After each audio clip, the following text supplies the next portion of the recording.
pleasure to welcome everyone. It is just so exciting to have such an enormous turnout. No pressure.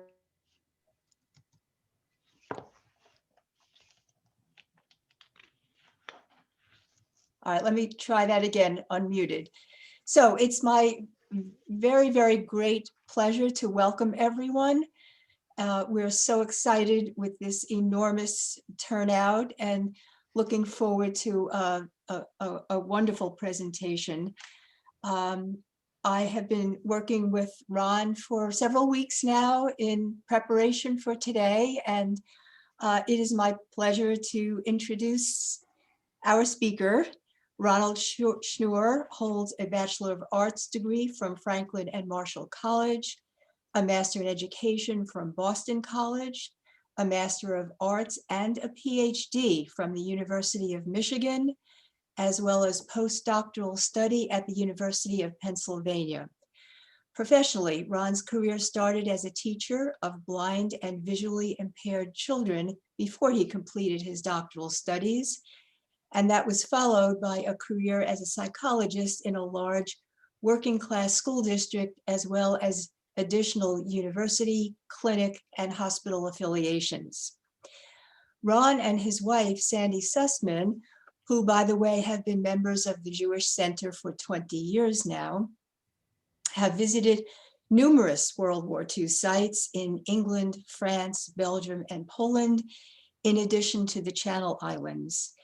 But they credit Sandy's Uncle Marvin for sparking their interest in today's topic.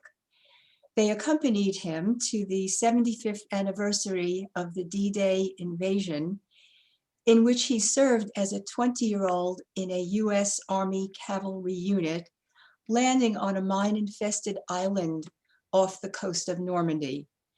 I'm glad to say that Uncle Marvy is now 97 years old, and although I don't believe he's on the Zoom call with us today, we thank him sincerely for his service and his important role in bringing us this program. And with that, it is my pleasure to introduce Dr. Ron Schnuer.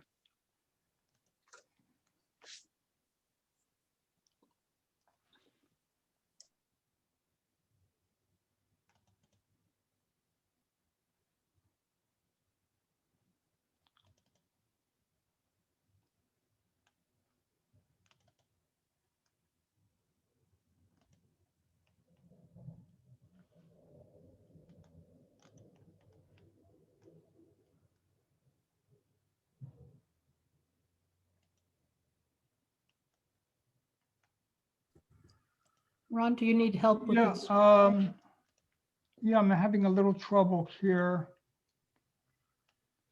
Sandy, can you come up here and give me a hand? Yep, but if you click screen share, Right, that would do it. Okay, yeah, let me just try this. Screen share. There you go. Okay, and then, Open up the PowerPoint from the bottom left corner. Yep, I don't see it here. we're seeing it, Ron. Go back to PowerPointer Right, here we are. and then maximize that screen Okay, and put it in slide mode. right, thank you. Sure, support team here. Okay, is that working? Yeah, that's good. That's good, everybody can see this? Okay, sorry for the mix-up, everyone. Thanks so much to the Jewish Center for having me, and Lynn and John for doing all this. I think we have, we're up to about 110 or 120 people. People seem to be very interested in World War II history. This is a very interesting corner of World War II history, so I think we'll all have a good time with this. I've organized this presentation into 4 parts. First of all is just to tell you what these little islands are. Secondly, I want to tell you why historians have given a lot of attention to these very small islands, what the larger implications are. Then I'm going to talk about what the occupation actually was. And because we have a special interest in the Jewish community on these islands and Jewish issues in general, I'm going to talk about what happened when the racist and totalitarian ideas of the Nazis came into conflict with British ideals of rule of law and human rights and tolerance. So first thing is just to explain to you, just to show you a map here and give you the historical overview. There we are.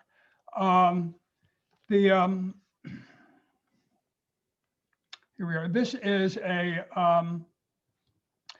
map of Europe in 1941. The areas in brown are the ones that were either occupied by the Nazis or were part of the Third Reich itself. And if you can see, as you can see, in 1941, Germany was doing very well. And I think anybody who looked at it objectively at that point would have thought that the Nazis would have won World War II at that point. Great Britain was really the only country that was holding out. Russia was far away. And at the beginning of the war was not part of the Allies yet. Also, there were other complications. After World War I, Britain and the United States largely demilitarized. Just nobody could imagine that another world war could actually happen. The First World War was so horrible.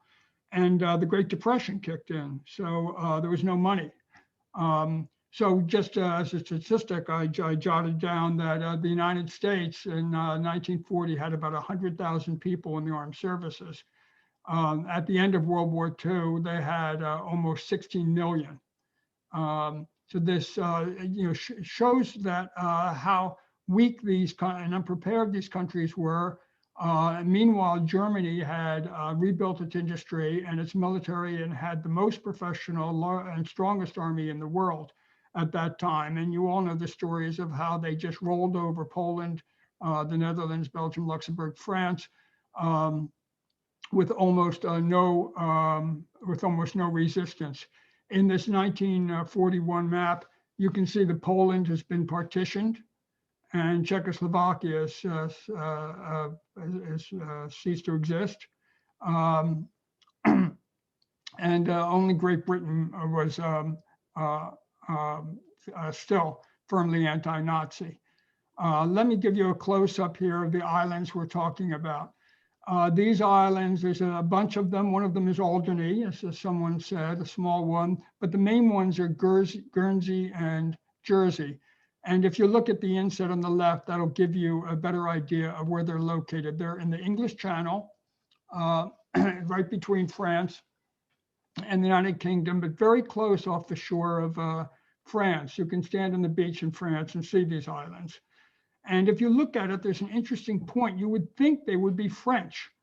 They're so much closer to France, but they're not. They're British. And the story about that actually has something to say, because if we're talking about alternative history, the what ifs of history, what if the Nazis actually had occupied the Great Britain? World War II, one thing we can remember is that 1,000 years before, in 1066, if you remember that date, from 10th grade history, in 1066, there was a successful invasion and occupation of England. It was William the Conqueror, who was also the Duke of Normandy. Now, Normandy is that part of France that you see on this map. Here, and those islands were part of the Dukes of Normandy's possessions. So when William the Conqueror successfully invaded the United Kingdom, became King William, these islands went with them. And there was a resistance for about 200 years, but eventually what became France separated from England and France together, became its own territory. but it didn't take Guernsey and Jersey with it. It left them with Britain. But they had a funny, funny governance, because they were really, their allegiance was really to the Duke of Normandy. So to this day, they recognize Queen Elizabeth, but in her role as the Duke of Normandy, not as the Queen of these islands. So these two islands are not part of the United Kingdom. They're not part of the European community. They're not represented in Parliament. The people who live in them do not have European community rights. In Europe, they have their own money, their own postage, although it's convertible to sterling. And they're very proud of their independence. They have they're separate. Guernsey has its own government. Jersey has its own, and they make their own laws. And some of the laws they make are financial ones. So if any of you were interested in finance, you know that a lot of hedge funds and other things like that are headquartered in Jersey and Guernsey. It's because they could manipulate their own laws, and so they do. But again, just because there was this previous successful invasion occupation of England, you can look to that and just make that a point of wondering what it would be like if the Nazis had invaded and occupied England. It wasn't peaceful. There was an armed resistance for 200 years. When you look at all these wonderful castles around the southern part of England, Dover Castle, the Tower of London, and so forth, this is when they were built, and they were built so that the French, meaning the Duke of Normandy's the upper classes, the powerful classes, could control the population. And maybe something like that would have happened between the Nazis and the English in World War II if they'd occupied it. There would have been an armed governing force against a hostile population. But meanwhile, the centuries went on, and our inheritance from that is that we have a lot of French words in our language and a lot of French customs. For instance, they brought the legal system. So almost all of our legal not almost all, a great part of our legal terminology is French. Where, lawyers speak French without knowing it. Words like lawsuit and judge and jury and court. These are all French words that we inherited from them. The interesting thing is that at the local level, where the elites didn't penetrate, we still use the old non-French words, so that at the federal level, we have marshals, which is French, but at the local level, we have sheriffs, which is Anglo-Saxon, previous language. At the national level, you go to prison, but the local level, you go to jail. And so all of us English people, we were bilingual. We have two languages by inheritance. And maybe something like that would have happened if there had been this occupation. These islands are very, very beautiful islands. As you can see, they're southern. There's a lot of retirement homes, hot houses, fruits and vegetables are grown there. This is the capital of Guernsey, St. Peter Port. Yes, it is as pretty as it looks. There's a lot of tourism. It's a wonderful place to go. A lot of the tourism is World War II tourism.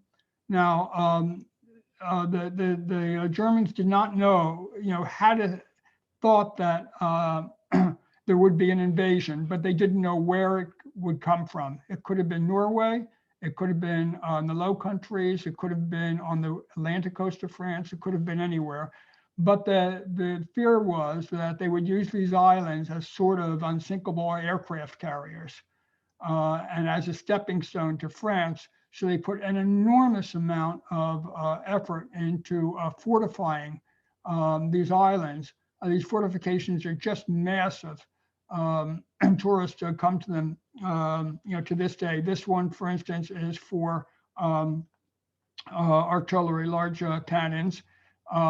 They go all the way down underneath. There's this whole warren in a bunker underneath these things. to house and feed the military who would be there. This is another one.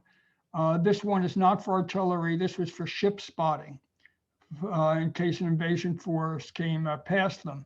So they had some anti-aircraft on the roof, but it wasn't for artillery. If you can see, there was another fortification just like this in the back of this slide. And the reason they had these spaced out, there's two of them here, is they would use them to triangulate ship sightings in order to direct artillery fire. So they could find out exactly where they are. A lot of postcards of these things. They're in movies because they're so impressive. As I said, they go all the way underground. This particular one is now, I'm told, an Airbnb. You can, the top two floors, you can rent them. People do, and they say, oh, what wonderful views. And yes, they do have wonderful views. I mean, that's the point. That's why they built them. Now, I'm going to spend a little time on this slide. Let me explain what it is. These islands during the war were demilitarized. There was no chance that the British could defend them. So they announced that they were demilitarized. Unfortunately, the communications were messed up. The Germans didn't get the notice that they were demilitarized in time, so they bombed a bunch of tomato trucks. They thought apparently that they were ammunition trucks with tomatoes on top to camouflage them. Well, they weren't. They were tomato trucks from the farms there, and people died. It was very tragic. But there was no hope of resistance, so that the bailiff, the person, the governmental head of these islands, called bailiff, bailiff Guernsey, bailiff of Jersey, went with his officials to the airport to greet the Nazi military occupiers and to arrange in a civil way as possible for the occupation. Now, in this picture, it shows that the Nazi occupiers are smiling. They're friendly. One of them has a little pet doggy. See the doggy? It's not hostile. It's not what you would expect. There's no straight arm Nazi salutes. Nobody is brandishing arms. And there's a story behind this, and it has to do with what the large scale aims of the Nazis were when it came to Great Britain and also to America. The main thing to understand, the main concept is that Hitler was not a nationalist. He was a racist. His fundamental point of view was a racial one. And in keeping with that, he saw the British as fellow Aryans, as fellow Anglo-Saxons. And he thought that they would be natural cousins, natural racial allies, and there was every reason that an occupation should be a friendly occupation. And so that one reason that these little islands get so much attention is that these were going to be model islands modeling an occupation. The idea is the islanders would see the Germans were like them, and they would willingly ally with them and not make war with them. So the reason that pictures like this were taken, and the pictures like this survive, is that they were used as propaganda pictures for the German public back home, and to be later used with the British public. They would show that, look, we're smiling, we're friendly, we're like you. And they had points to make. There was, the English are Anglo-Saxons. I mean, they're called, that's another word, people call them Anglo-Saxons. I mean, there's distinctions to be made, but Anglo-Saxons. And you have to remind yourself that the Saxons are German. And the Angles were Danes and Germans. And that they settled, they brought their language with them, that the English language is largely Germanic. a great proportion of the vocabulary in English is very close and sometimes even identical with German. They looked at the history, at the language, but also the upper classes and the royalty, the king, the royal house, the king and queens of England, since the times of the Hanovers, were German. The early George I didn't speak English and spent most of his time in Germany. I even read that Edward VIII, who was the one who divorced and abdicated and married Mrs. Simpson, Edward VIII referred to German as his mother tongue, his Muttersprache, as his mother tongue. I think we know that Queen Victoria spoke German very comfortably. So from Hitler's point of view, Britain was occupied by people who were genetically Anglo-Saxon, were genetically like us, like Germans, and from his point of view, with a German ruling house and speaking a Germanic language. And you could see his logic in saying that we could use these islands to demonstrate that we can have a congenial relationship. His large scale, one of his large scale ideas, they changed over the years, was that we, the Nazis, will be masters of Europe. You, the British, can retain your empire and will be masters overseas. And we'll all do just great as white Aryan upper classes ruling over the darker races. It all seems so sensible. Now, I put in some pictures here of Hitler in World War I. He was a corporal, a lance corporal, who was employed mostly as a runner, someone who took messengers back and forth, but he saw real combat. He was brave. He won an Iron Cross that he wore all his life. But one thing, he had one experience that colored his views all during the war, which is that at some point he was charged in rounding up American POWs. And he was so impressed by these Americans he met. They were healthy, they had good teeth, they were tall, they were good fighters, and so many of them had Germanic names or even spoke German. And he thought, these are our people. He said, why are they fighting against us? And when he looked into it more, this is what he found. Now, this is a diagram from 1900 of Germanic settlement. And people don't realize now, some do, so don't realize how much of America was settled from Germany. Because we're English speakers, we tend to think of our history as being heavily influenced by Britain. But the largest ethnic group by far in 1900 was German. The statistic I read was that in 1900, 1910, the population of the US was about 90 to 100 million. But about 7 million people had emigrated from Germany. This was because Germany was a very fragmented country. It became unified very, very late. There was a lot of conflict, especially around the uprisings in 1848. And just many of the people who had the initiative and the energy and the imagination to get out did. And they came to America. They tend to settle in what people then called the German belt, which is the dark blue on this map.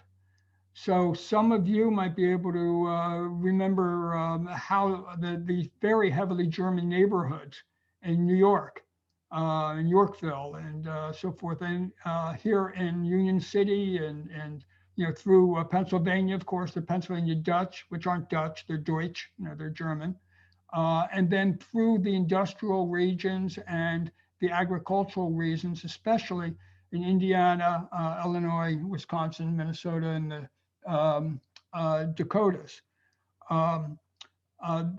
it's hard to overestimate how pervasive German was. There were whole areas in Wisconsin where the town spoke German up to the 1930s.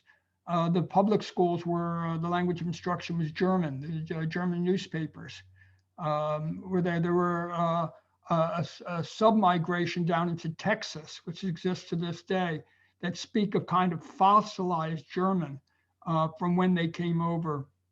I understand that language researchers from Germany come to do research to see what spoken language in Germany would have been like in the early 1800s, because there they are still speaking it. One of these German immigrants eventually became president of the United States. Well, Trump is also German. The Trumps were German. But Eisenhower was, the family were Mennonites who went to the Pennsylvania Dutch country, to York, Pennsylvania, and then to Kansas and to Texas, but they didn't change their name. Eisenhower is a iron worker. Eisen is iron, and Hauer is cognated with Ewer, is iron worker. And they were German. So from Hitler's point of view, he said, the United States is essentially German. He said, we didn't have colonies the way the British did, and the French and the Spanish, not officially, but functionally, the United States is a German colony because it's populated so heavily by Germans. He said, they are like us. We should be on the same side. We have to battle with the Slavs in the East, but not with the British and the Americans. He said, they just have to see that we're good people and that we're like them. We're all cousins and we can be like this. So there was a logic there. There was reasoning. It was completely false, of course, but that was the reasoning.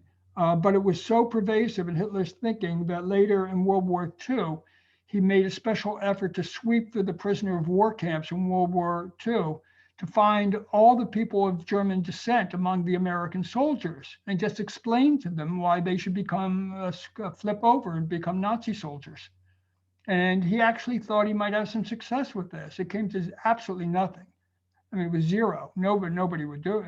Nobody thought that way, of course. But it says something about Hitler that he thought he could do it. Wait, it even got more far-fetched.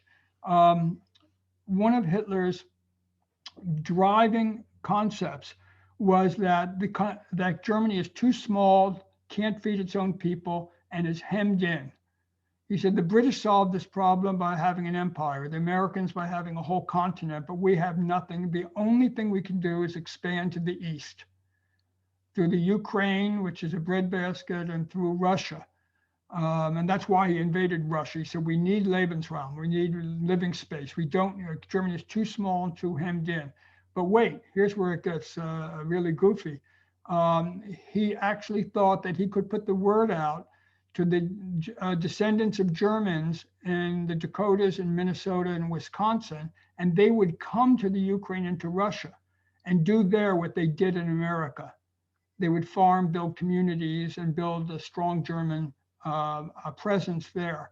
They said they already know how to do what they did in America. They can do it for us too. That was the thinking. So this gives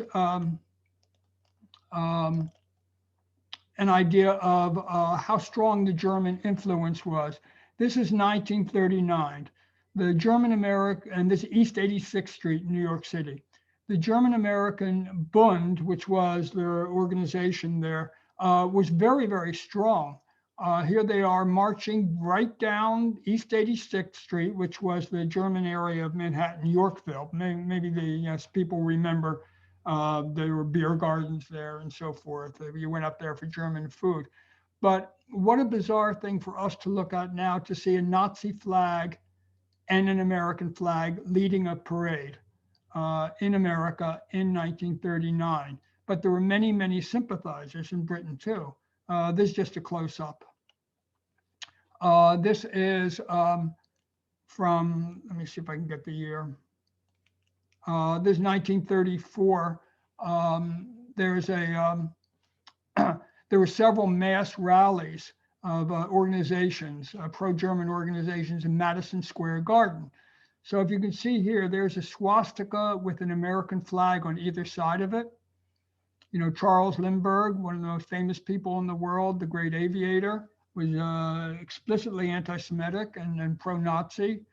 Philip Roth wrote a novel about what if he'd become president about this. But this is in 1934, and there it is with, the swastika in downtown Manhattan.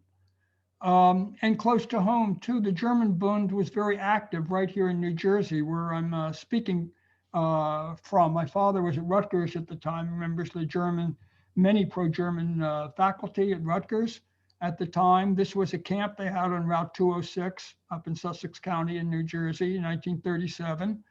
So this is New Jersey with swastikas and the straight arm salute and so forth. So there was, Hitler, when he looked at America, when he looked at Britain, the larger version was, we are cousins. We are, as racists, we recognize that we're fellow white people, we're fellow Aryans, we're fellow Anglo-Saxons. We're not like the nasty Slavs, the Polish people, the Russian people to the east. We should be natural allies. And I'm going to demonstrate how workable this is on the first part of Britain that we invade and occupy, and that's the Channel Islands. That will be my model occupation. This, by the way, this Camp Nordland is now a county park. But I'm speaking from Hitler's point of view, to tell him, to get an idea of what the thinking was in the 1930s.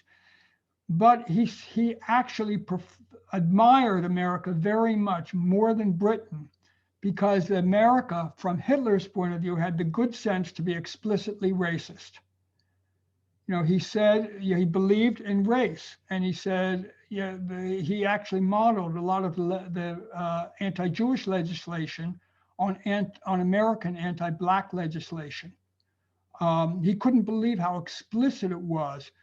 There's minutes of meetings in Germany which said, well, we have all these rules and regulations and laws in South Carolina and other places, but these must be on paper. They couldn't really do it. This makes no sense. Separate schools, they can't sit together in movie theaters. They don't actually live that way, do they? Well, yes, they did. So this is from the period. You can see there's a magazine with Hitler's Love Life revealed, being sold, and above is the colored waiting room. And this is, he said, these people have it right. His big gripe, he admired America very much. He said they have the real Germans, the ones who had to get up and go to get out of Germany and emigrate. Here in Germany, I'm left with the dregs, the people who didn't have the imagination to leave. He said they're properly racist. His only gripe against America was against Abraham Lincoln. He said Abraham Lincoln had this idea of racial equality. He said he was very wrong-minded. The Confederates had it right, and they should have won. He said, and he came up with this idea of emancipation. He said, other than that, he said, this is what a country should be. Just to go a little further into the degree to which he modeled anti-Jewish legislation in Germany after American racism. This is something that has only been surfaced in past years. I mean, I didn't learn this as a kid, and I bet neither did you. This was the greatest hit movie of 1915, Birth of a Nation. You probably heard of it. D.W. Griffith is legendary in film history. And it's a Civil War saga. And it shows here in one of the publicity posters, the Ku Klux Klansman there. But the idea is he's the hero. He's the good guy.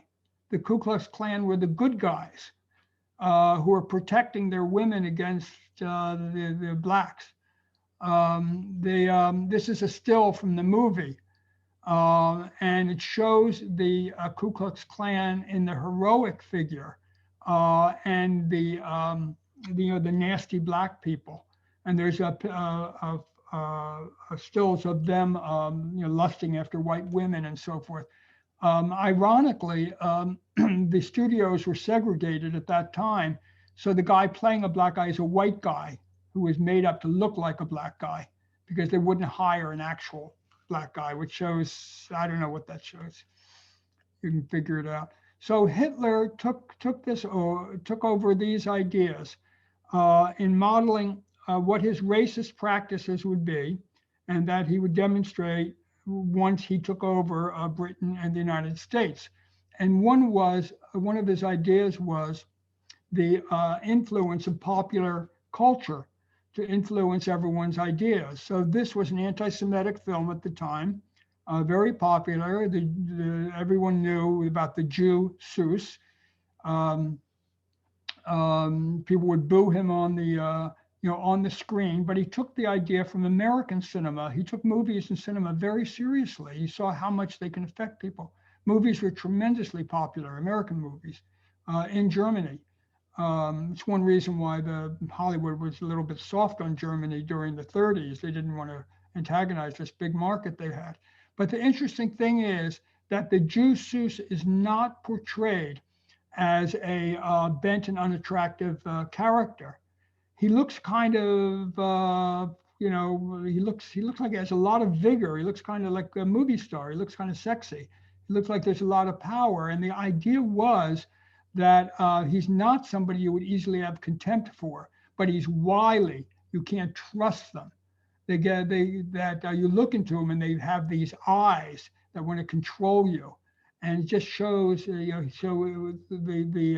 outreach to the German public was to see these movies to demonstrate the Jew as someone who can get past your defenses, and you have to be on guard against them.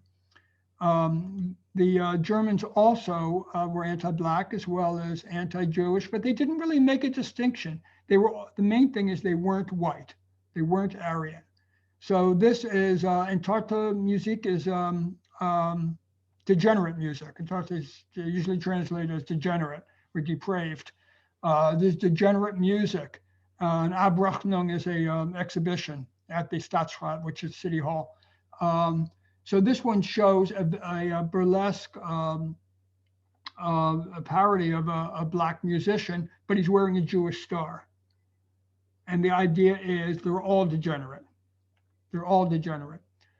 Another thing that Hitler took from America as a model is the way the Americans dealt with their indigenous peoples. And it was about cowboys and Indians. And he said, that's how to handle the indigenous people. He said, you kill them off, you deport them, you move them away, you put them in reservations, but just as important, you create a popular culture with movies and stories and film stars where the white people are the good guys and the indigenous people are the pesky redskins. So the people in my age group, all remember playing cowboys and Indians, Bang Bang You're Dead. And you remember all the movies where the Indians are whooping, and George and Gene Autry and Roy Rogers and Hopalong Cassidy, shoot them.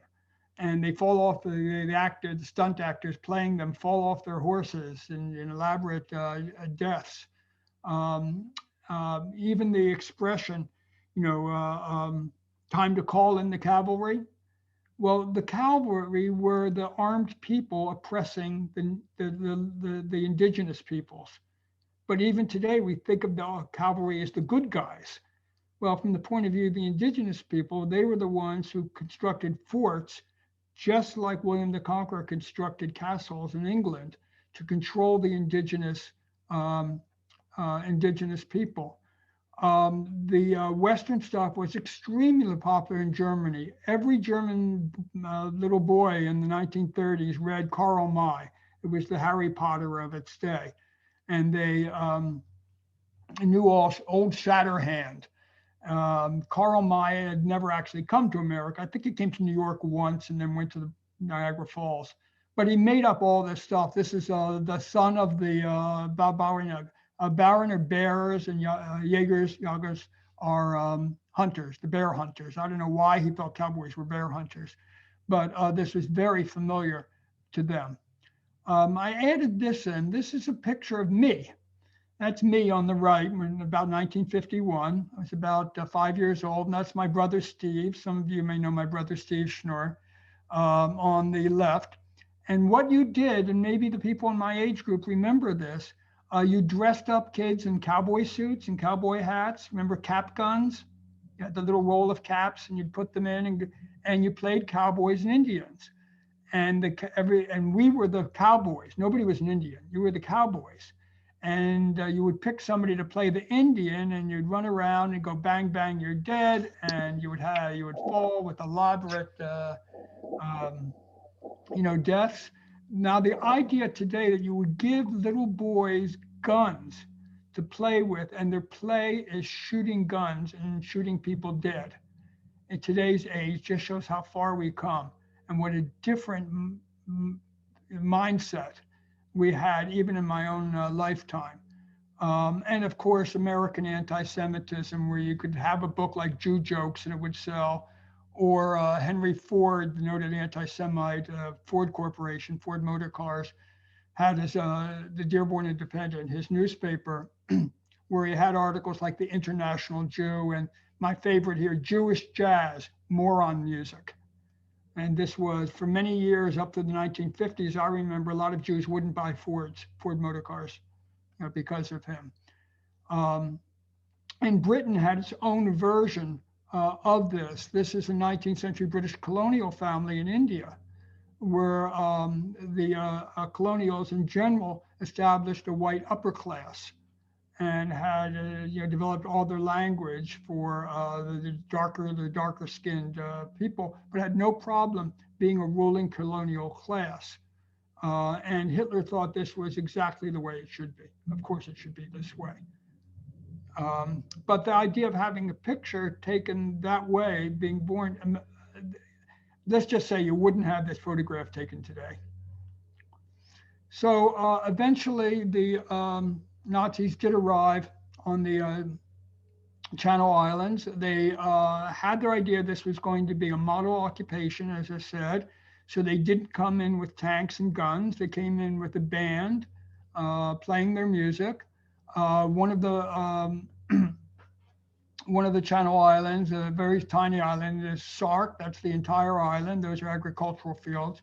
You can see how small it is. They sent a German officer out to Sark. The ruler of Sark is at the time was the Dame of Sark, named Sybil Hathaway, who was the ruler of the island. Her title was almost 1,000 years old, dating from when the islands were part of the Duchy of Normandy.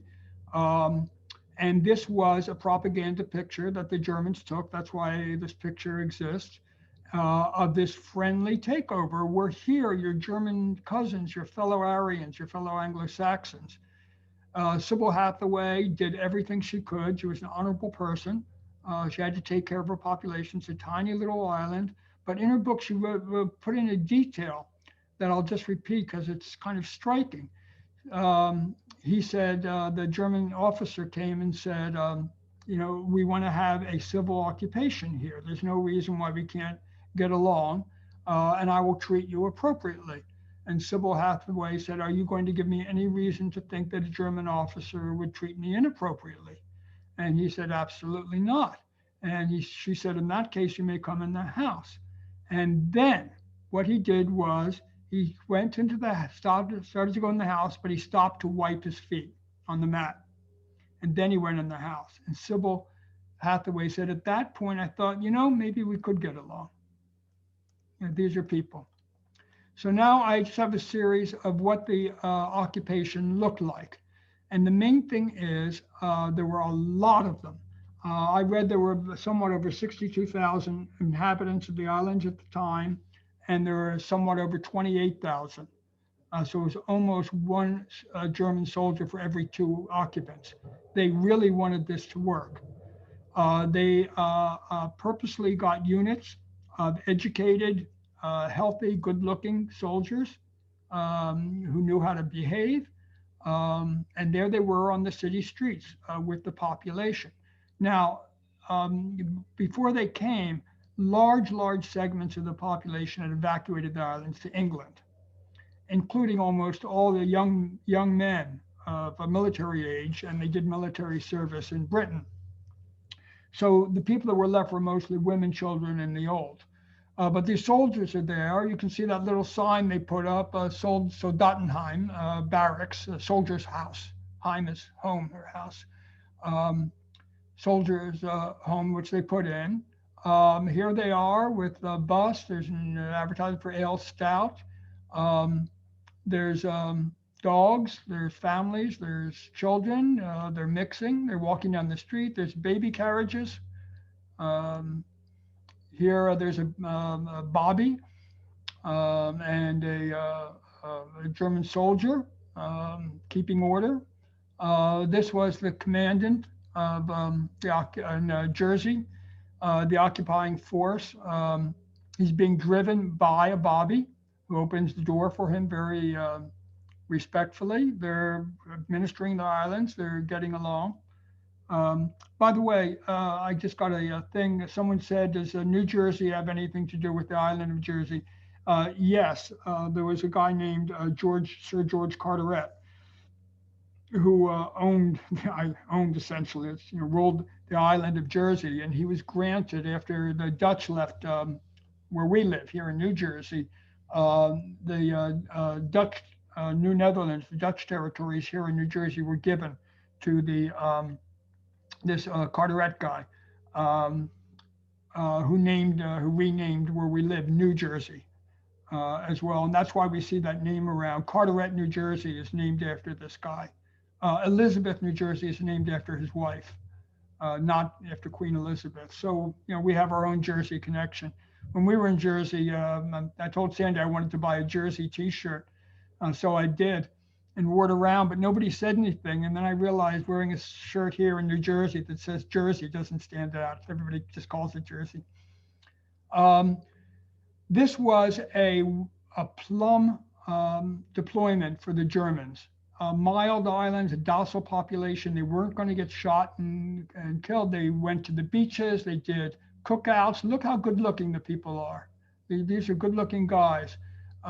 They took souvenir photographs to send home. That's why these pictures survived, as well as being used for propaganda. And because they were there for 5 years, you had this other thing that happens with lengthy occupations. And maybe it's what happened when the Normans in the 11th century invaded England, which is the years go by. The children grow up and think it's normal, and the teenagers grow up into young people, and they get to know each other because they're all living on this small island together, and they get to know each other as individuals. So there were some movies about this period where they made that part of the dramatic thrust of the movie, where the German, a very nice boy, says, look, I'm just a guy. I was a university student. I got drafted just like your brothers and cousins did. I didn't mean to be here. I have no ill will towards anybody. And they kind of fall for each other. So here they are with an accordion, and they're picnicking and so forth. Now, after the war, the women who consorted with these men faced a lot of bad feeling and so forth. But you're 19 years old, these people. It's been 2 years, 3 years, 4 years. There they are. And, people go into their accustomed ways. Now, I want to flip to a different aspect of the occupation. Here, the bailiffs, the heads of Jersey and Guernsey, met with the Nazis to try to coordinate the influence. And there were 3 aspects that I thought were of special interest. One is the police. One is the lawyers and the judges, and one is the government regulators. And I'll give you the generalization now, which is, as the months turn into years, people do what they know how to do. The police ended up enforcing the law. The lawyers ended up telling the law, and the bureaucrats ended up making regulations. But what the trick was that the Germans insisted that the bailiffs register the Nazi laws as island law, not as regulations from the military occupation. So this jams up the lawyers especially. and the judges, because their entire professional stance is you can't pick and choose among laws, which you'll enforce and which you don't. So now once laws, including the anti-Semitic laws, are island law, they feel like, well, they have to enforce them, and that's largely what happened. So here's what the enforcement looked like. This is a letter from the bailiff to the Nazi, about a Nazi thing, about, yes, I will enforce the anti-Semitic laws. Now, the law is, I mean, the tone of the letter is very bureaucratic. My dear Charles, here's a copy of a translation of the letter of the field commandant on the subject of measures to be taken against the Jews. Date is 1940. I confirm our arrangements. The chief alien's offer will carry out the actual registration, while you issue a notice calling attention to the necessity of Jewish undertakings, that means businesses, being marked. So in retrospect, what the bailiff should have said, they were being asked for a list of the island Jews so that regulations could be carried against them. And they should have said, we have no such list. Jew is not a legal category here. It doesn't exist. We just have citizens. Instead, and this might be what they call soft anti-Semitism, when they said we want to identify the Jews, it was a category, apparently, in this bureaucrat's way of thinking. And he put the word out. They had to make the list by synagogue memberships, by informants, by people reporting themselves. They didn't have a list, but they did it. Now, it's easy for us, years later, to look back and say he should have said no, but that's, what he did. They issued identity cards. The identity cards had to have a big red X on it and a J for Jew. This one is a Jewish woman whose name was Esther Lloyd, who declared herself, and she was transported to Germany in 1943. She survived in a women's camp there. She hated it. And she wrote and she said, if I'll never be honest again. If I had declared myself as a Jew, it wouldn't have happened. It's absolutely dreadful. She later wrote and said, afterwards, after her experience in the German camp, she said, I have completely finished with the Christian religion. My wish is that my son will grow up with the real faith. I wish I'd been brought up properly to know everything about Hebrew when I had the chance. Well, time will tell. I feel very bitter towards humanity now. And you can see it's very orderly. Everybody kept cards and they were there. So as for the anti-Semitic parts, the regulations from Germany were exported to Vichy, France, and then to these islands. And these are quite familiar to you. You don't have to know them in detail, of course, but it's the old thing. First, you have to declare yourself. They declared the definition, how many grandparents make you a Jew. You have to sell your businesses. Jewish people can't own businesses. They have curfews. They can't own radios. They can only shop for 1 hour a day and have to stay out of public. And the government officials did this. Now, their excuses were, we were helpless. They were occupying the island. There weren't very many Jews anyway. They had all their excuses, but they did it. The only thing they balked at, which is if you look down the third from the bottom, the third bullet point from the bottom, it says Jews have to wear a yellow star. And somehow wearing a yellow star in the public was a step too far for the officials. They would do this other stuff about ID cards and businesses and ownership. But that one they just did, and the Jews never had to wear a yellow star. Apparently that was too much.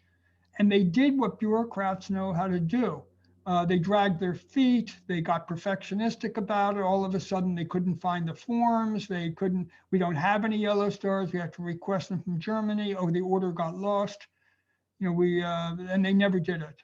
But I mean, they could have done this foot dragging and all the bureaucratic holdups that we know all about. And they didn't do it for these other things. So this was a milliner named Madame Peretz, who's a Sephardic Jew there. And there is the sign in the window. You can't read it, but she was ordered to sell her business to a non-Jew. So they put the ad in the paper and she sold it. But, you know, the temptation is to make this a hero, you know, to make anything like this into heroes and villains. So I don't want to ride over the complications, the nuance too much. Lots of times it's mixed. People are a little bit heroic and a little bit not. You know, they do what they can, but maybe they could have done more. So this is someone who was a high official, Solicitor General in Guernsey, and he registered the anti-Semitic laws when he was there. He made them into Guernsey laws. But at the same time, his companion, the woman he lived with, was a Jewish woman named Miriam Jacobs. She changed her name to Jay. And he hid her as a Jew and maintained her relationship with them at the same time he did that. Here's someone else. This is someone at the capital of the Isle of Jersey. She sheltered at the risk of her own life this guy for 2 years. And she was later recognized by Yad Vashem as righteous among the nations. So, you know, I think you all know Yad Vashem. They honor the righteous Gentiles who helped or protected or saved or sheltered Jews. And there's been tons of books on who does it, who doesn't, what seems to make the difference. Is it religious? Is it moral? Is it a matter of character? Where do the ideas come from? How, you know, and this is someone who did it and successfully. And they were not relatives. She did it out of the goodness of her heart. Now, one thing that is also that I want to bring to your attention is how important having the right passport was. Now, in this day where immigration to the United States is so fraught, illegal immigration, people escaping from Syria, the idea of stateless people, we Americans ordinarily don't, we have good passports and we don't think about this stuff. And that goes for you Brits out there too. Ordinarily, we don't think of this. It's been absolutely shocking for many of us in past months when we're told that our American passports are no good to go to the United Kingdom, for instance. You know, we're Americans. What do you mean? We can go wherever we want. No, you can't. You have the wrong passport. And this was absolutely critical in times like this when nationalities and passports, you know, we don't think ordinarily about the difference between a state, a country, and a nation. Well, they're legally distinct and your life can depend on it. We don't think about the difference between a resident, a subject, a citizen, and a national. You know, if you look in your passports next time, the Secretary of State asks for protection for citizens and nationals, not just citizens. Well, what's the difference? Well, you know, ask somebody in American Samoa and they'll explain to you and, you know, what that involves. So this is somebody who was a governess, you know, on the island. The family was able to remove themselves to England once it was dangerous, but she couldn't be admitted to England because she had an Austrian passport, and Austrian was Nazi at the time. So she was deported from Guernsey because she couldn't go to England. She couldn't stay on Guernsey because she was being deported. She went to Auschwitz and she died there. So the last thing, and I'll end up with this, it's just 4 o'clock. We'll just end up with this, which is once you have a story like this that has so many aspects to it, and it's so fraught, people died, there's, you know, the strongest of feelings. You find that afterwards, you have to, you know, construct a story or a myth, if you will, but create a history. And usually the way these things work in things like the American Civil War, apartheid in South Africa, you know, and all of these things, initially it's a you know, a hero and a villain story. It's a black and white. We're the good guys, they were the bad guys, and we won. And the bad guys write the story as we were the victims. And it usually takes a period of generations, you know, before one generation, even more, before people can start looking at the complications and the nuance. And in fraught times, it's complicated. That's all. The Germans, after World War II, were remarkably swift in trying to do this. The South Africans, with their Truth and Reconciliation Commissions, were remarkably swift. Here in America, you look at it's in the newspapers today. Well, if you still have newspapers, in the newspapers today, we're only now coming to grips with the Civil War. which was constructed as a myth of the lost cause and so forth. But only now are we coming to grips was whose monument gets to be up? What value are they really withholding? Do we believe in that value? So in this case, it took a long time, but they put up this monument to these 3 residents of Guernsey who were deported. But look at the language of it. They say there's a Jewish star. It says to the memory of, and it gives their names, and it doesn't say they're Polish and Austrian. It just says what city they were born in. So it kind of elides the nationality and passport question. It says they're Jewish, residents of Guernsey. Well, they weren't citizens, and they weren't nationals, and they weren't subjects, all of which are different categories. Especially in Guernsey, which is not part of the United Kingdom. They're a crown dependency, which has a very, very special status. This meant the residents meant they were living there during the German occupation. They don't say Nazi, they say German. They were deported to their deaths, good for them for saying that, to Auschwitz. And they are properly with that. So the last thing is, what do you do after the war to sort out the people who actually were there? And so this is a picture of Sir Ambrose Sherwell, who is the bailiff of Jersey, and his wife. Have you ever seen a photograph that's more of a proper English gentleman? Complete with the brolly, the old umbrella, and the Mrs. Sherwell has her gloves and her hat. And they're standing outside of Buckingham Palace. Now, the records on sorting out what the responsibility was were sealed for 50 years, but the 50 years was up, and now people could see what happened. And this one was especially interesting because he had a very mixed picture. He definitely coordinated with the Germans, but they were occupying him. At the same time, he resisted. He himself was deported to a French camp at some point where he organized the deportees, and then came back to the island. So in the minutes of the meeting, they had to argue, was he a collaborator or not? And they said, well, on one hand, he had to coordinate. Somebody had to do it. On the other hand, he did coordinate with them. They came, they did the, I think this is interesting. They went through the rationalization with this and many of the other trials, and I'll just read them out, what the rationalizations are. If they had anything to do with the Germans or coordinated, the rationalizations were: 1, there weren't that many, I'm talking about anti-Semitic laws. 1, there weren't that many Jews anyway. You know, I had the bigger picture. I just couldn't worry about these few people. Secondly, the laws weren't that bad. You know, they were fairly moderate, and it was only later, gradually, we saw how rigorous they are. Third, as well, these were island law. I have to obey the law. You know, I can't pick and choose among the laws. Then some argued, well, we had a working relationship. I would cooperate with the small number of Jews, and they would give me a break on an issue that had to do with the larger populations.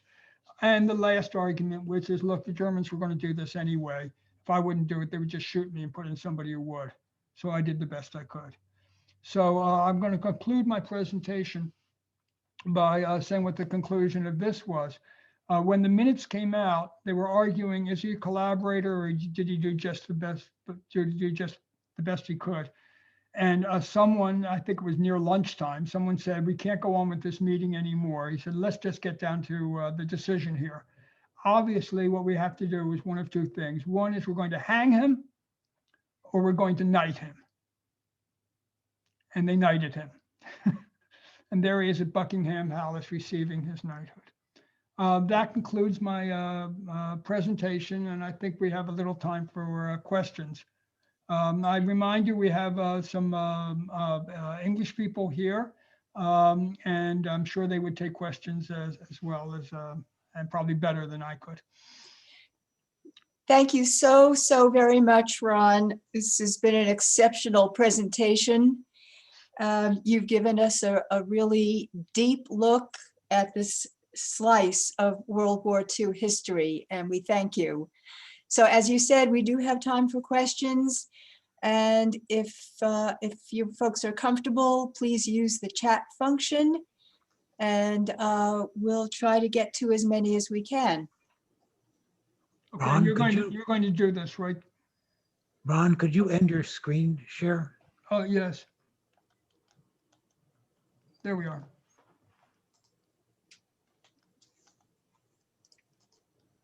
Okay, and Lynn, you're going to moderate questions, right? I'll do my best. Okay. All right. Lynn, I also have received some chats. Oh, have you? Okay. You want me to read Yeah, go through some please. of them? Okay. Yeah, because I'm not seeing any. Okay, let me get to where, okay. So the first one is, how many Jews actually lived on the Channel Islands at the start of the Nazi occupation? How many were deported and how many died? And then along with that, when were the Channel Islands liberated by the Allies? I did look into that. Most of the Jews who could left the islands. The Germans approached. There were fewer than 20 who were left, and these were essentially all of them were either very old, very poor, or had non-British passports. There were 12 on Jersey, 4 on Guernsey, and 1 in Sark. And I don't have at hand the exact date, but it was 1945. When they were liberated. Just to tell you, by the way, thank you all for being so patient. This is the first time I've ever talked to an audience where I couldn't see them. So just talking into a screen I feel a little rattled doing it. So thank you all for your indulgence. Near the end of the war, the islands were starving. Everything, especially the transport, had been disrupted in Europe. The food couldn't get through. The Germans and the islanders alike were in desperate circumstances. Finally, a Red Cross ship came through and saved island for starvation. And that date is celebrated in the islands to this day. And how many were deported? From Guernsey, 3 were deported and killed. From Jersey, I'm sorry, I don't have that number at hand. Yeah. Oh, yeah. Yeah, I was going to say, let's ask, how many, yeah. We might not be very many. I'm not seeing it. John, are you seeing more chat questions? Can we ask a question? Sure. Yeah, 'cause I can't work the chat out. Okay. Well, you can. There were lots of other people who were sent to camps in Germany as well, not just the Jewish people. There were, including some of the policemen. And I'm going to send Ron a paper. I didn't know till today what he was talking about, but I don't listen to my wife. But I'll send him. I'll email him a paper on the policing of the Channel Islands, of Guernsey during the Second World War. Thank you. It's very interesting as to how they link together. They had to work with the Germans. The Germans were in charge, and crime still went on. Germans were committing the crime. There were all sorts of deportees committing crime. But it's a very interesting, and I'll send that to you, or when Caroline will send it to you. Thank you. I just want to bring to your attention, that's Robert Bartlett speaking. Robert is correct me if I'm wrong, was a retired chief detective inspector. A bit more than that, but no, Oh, we won't worry. No, tell me. What was the rank? I want to make sure to get it right. Chief Superintendent. Chief Superintendent. It's like a colonel, or in American, I think, I don't know what you call it in America. And it says something about law enforcement in England, that as part of his duties, Robert went to Cambridge University, and graduated reading history, and wrote his, I don't know if you call it a dissertation, or wrote his thing on World War II policing in Kent, I believe, during World War II. No, no, Did I No, get not that? me. That must be somebody else. No, that wasn't me. I did the origins of the Second World War. Your origins? Okay, Yeah. close enough. enough. Since you know about World War II, and since you have a degree in history, and since you're in England, do you have any other comments on what I got wrong, or No, you did it better than I would have done. any other? Do you have any particular comments? No.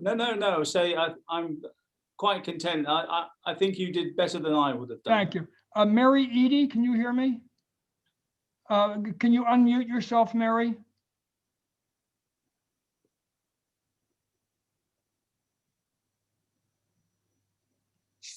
come. Can you unmute yourself, Mary? I'll just tell you if Mary manages. No, you have to. Can't figure it out. Okay. Mary is, I mentioned to some of you earlier, Mary is dialing in from Bath, England. She's a dear friend of Sandy and mine. She was an undergraduate at Oxford University during World War II. She's been to Guernsey, she has cousins in Guernsey, and has been there many times. We have visited her several times in Bath, and she is a professional historian, so I was hoping she'd have some words, but apparently when you go to Oxford, they don't teach you how to mute. Well, Ron, we do have a question in, oh, is somebody else asking a question here? Yeah, I have a question. Okay, It's Ira, go ahead. Goldman, and the question I have is the Goldman, yeah. I'm down in Florida, but my question has to do with what is it like on the islands today? I mean, are there any Jews living there? Is there a history as far as synagogues, temples, life? Yeah. What is it like there today? Yeah, good question, Ira. I have to tell you, Ira. I hope I was heard. Ira is my oldest friend. We've known each other since we were toddlers. We were neighbors and best friends in elementary school, and now it's 70 years later, and we're still good friends. Our parents were friends. I mean, this is what you get from growing up in a small town. As for today, there's a very small Jewish community that's fading fast. They had a synagogue. I believe it's been downsized to some rented rooms. It's an aging community, aging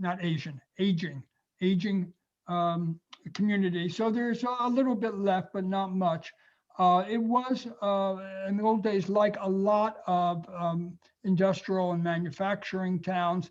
There was a class of Jewish merchants, like both of my grandfathers, of Jewish merchants that went to all of these towns, Manchester, Liverpool, and England, and all the American ones as well. And then as the Jews began to be able to be admitted to universities and professional schools, the Jews went into the occupations as well.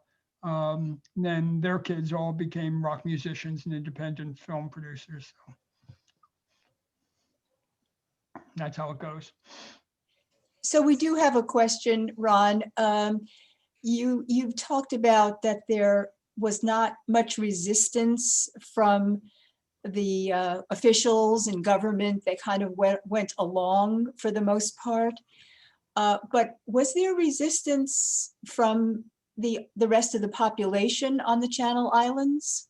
No, and it was, it's hard to compare with, say, the French resistance or the Dutch resistance, because these islands were so small and the occupation was so intense. I think I mentioned that the ratio was one German to every 2 islanders. And they were tough. I mean, they were, if you see the movies that were based on this, if your pig had piglets, you had to register them. If you had a radio, you could do this. So there were small instances of sheltering people. The British tried land commandos a few times on the island to disrupt things, and they got caught and they were hidden a little bit, but it was hard. The worst story, if you, in the area of atrocities, is that those giant fortifications I showed you pictures of, they were planned by the Germans, but they were built by slave labor. And they were largely Russian prisoners of war who were just worked to death. They would work them. They arrived in the clothes they wore, and that was it. And in all weather, they didn't. It's not that they didn't feed them. It's just that there was so much corruption and black market in the food chain that the food would all get stolen by the time they reached the prisoners. If nothing else, the German administrators and guards would take it for themselves. And so they would so there's these very large cemeteries on Alderney. Somebody mentioned they'd been to Alderney. And I know our buddy, Mike Walsh, who's on this call, has sailed in a sailboat to Alderney at one point, Mike and Susan. I see them there. And they were, and so there are stories of the islanders watching these utterly wretched, starving, dying people there, and they would try to sneak bread to them sometimes, but that's as far as the resistance went. Now in England, and Mary and Mike and Bob, I'm sure know more about this than I do. There were actual plans for what the resistance would be if the Nazis occupied, for a home off army, for systems and bunkers and weapons depots and so forth. They never happened, but the plans were there. Bob Bartlett, do you have anything to say about that? They had the stay behind forces, and every area had a hole built in the ground in a woodland or forest somewhere, very, very discreetly built. And men were nominated to go, when the invasion came, to go into these holes in the ground. And then as the Germans passed over, they were going to pop up and take them on from behind. Oh. There were also groups of men set up to assassinate any collaborators and German chiefs so they could get in their sights. And this wasn't released until about the 1980s. It was kept top secret until then. And I've always felt that's probably because they still had the plan in case the Russians came. Huh. Hey, Ron, excuse me. Mary has successfully unmuted Yes, herself. I was just going to. So if you would like to Yes. redirect your Mary, question. Edie, I introduced you to everyone, and you heard the presentation, and I would love to hear anything you have to say about any of it. Can I ask a question? Well, not a question, but a comment. Can you hear me? Yes, we hear you Can perfectly. hear me? Well, I was very interested, particularly in your the relationship from the Nazis, and particularly from Hitler, his view of Britons and Americans as being German or closely allied. I thought that was an area I had never really thought about, to the extent to which he anyway thought that we would be good supporters of some way. Now this may be because how I've been brought up. I can remember just before the war,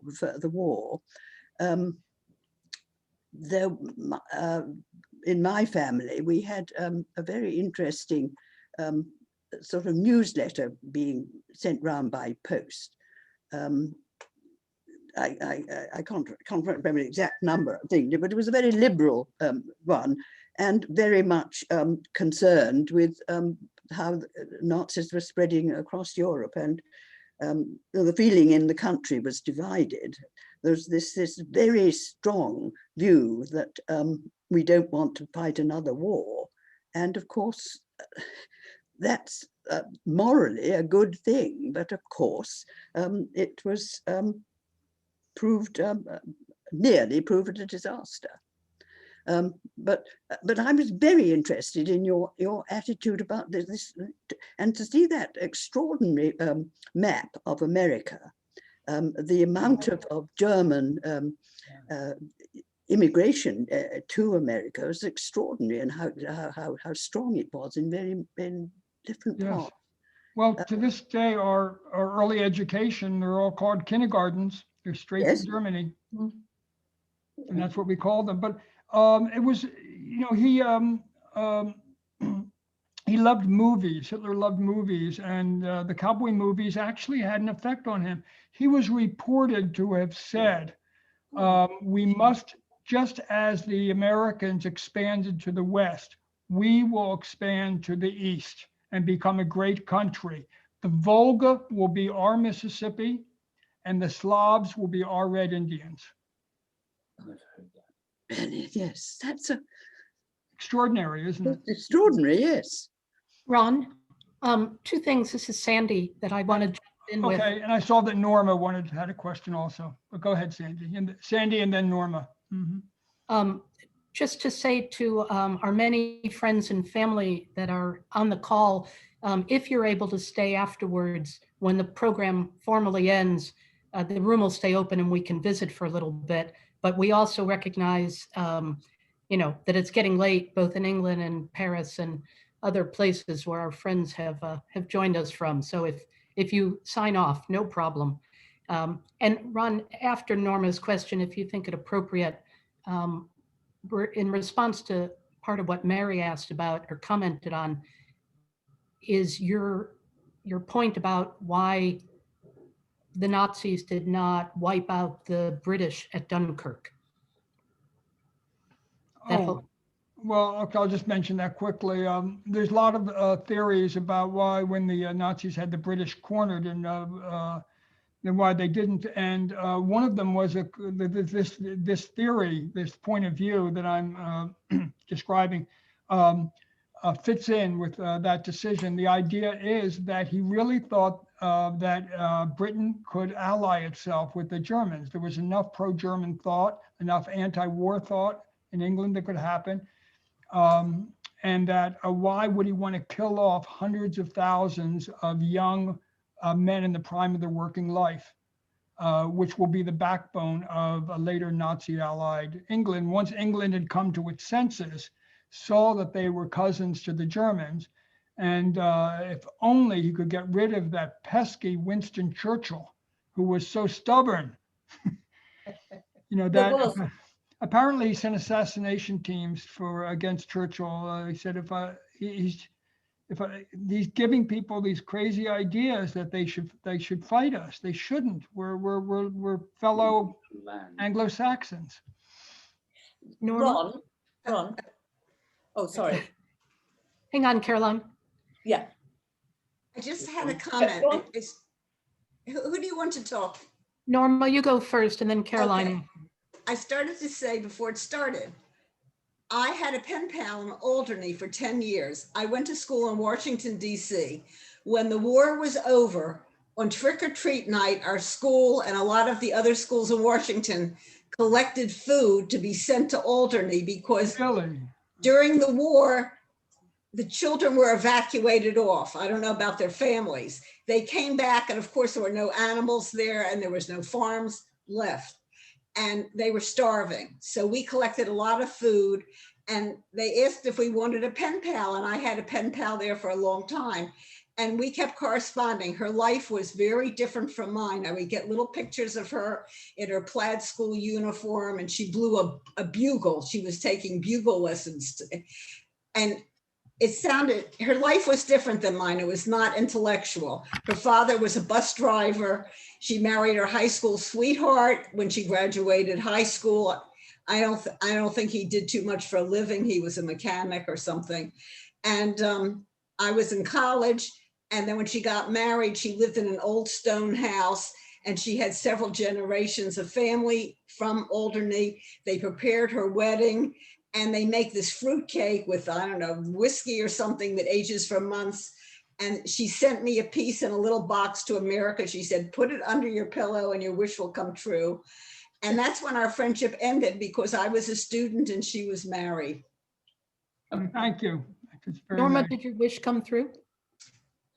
Well, yes, but not so that fast. Carolyn Bartlett.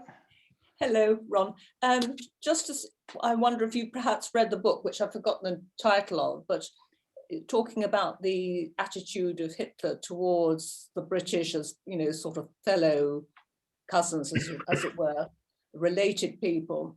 there was a lot of travel in the Third Reich as it was beginning to develop before the war, and how much favorable reportage and observation of how the Germans were living their clean and healthy life and the law and order.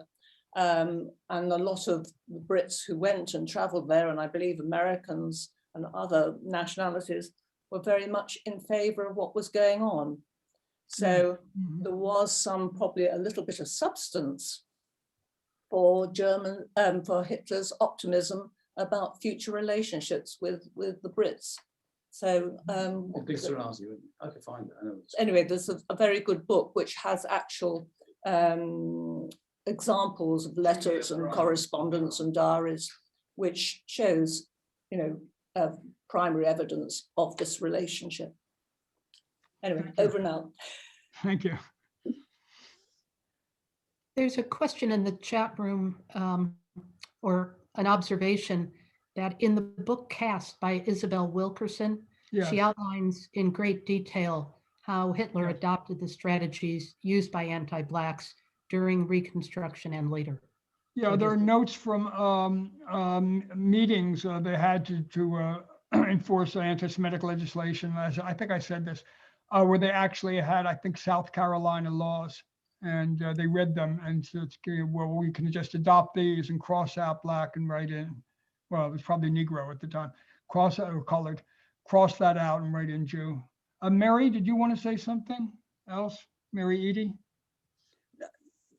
No, I also found that very interesting. Your part about this relationship, this racial link between and the Nazis taking that. I had never really considered that myself, though. It's a very, very good point. Thank you. Well, I think we're just about, we might have time for one more quick question, and then we'll conclude. Or Ron, do you have any final comments? Or Yes, this is for New Jersey, and then we can do this, which is, I got a question. We now call them T-shirts, but those of us who are old enough, do you remember when we called them jerseys? Yes. Remember that? You put on your jersey. I got a nice new jersey. Yeah. Someone said, what does Jersey have to do with this? From New Jersey, right? Where I'm sitting now. No, no, we said there were a lot of sailors. Once you get islands, you get sailors. There were a lot of sailors, and they had this wonderful, inexpensive, but tough and very useful and functional sort of shirt with no frills, no collars, no nothing. And they decided to call them jerseys. And so anybody who wears a T-shirt today without meaning to, it's an homage to the island of Jersey. There you go. Can I add just a bit to that? You know, there's a special knitted jersey, which is called a Guernsey. And it's a very special design. And it's been going for, I don't know, 50, 60, 70, 100 years. Certainly in my youth, I knew about the jersey, the Guernsey, I mean, which has its special design. Right. I wonder if you can get one. Okay. So thank you, Ron, so much. This has been just an incredible experience. And I so appreciate the deep knowledge and passion that you have for this part of our history. Wonderful, wonderful. So, and it's been a pleasure to work with you in preparing for today. I really look forward to meeting you in person at the Jewish Center, hopefully when conditions allow. And then thank you for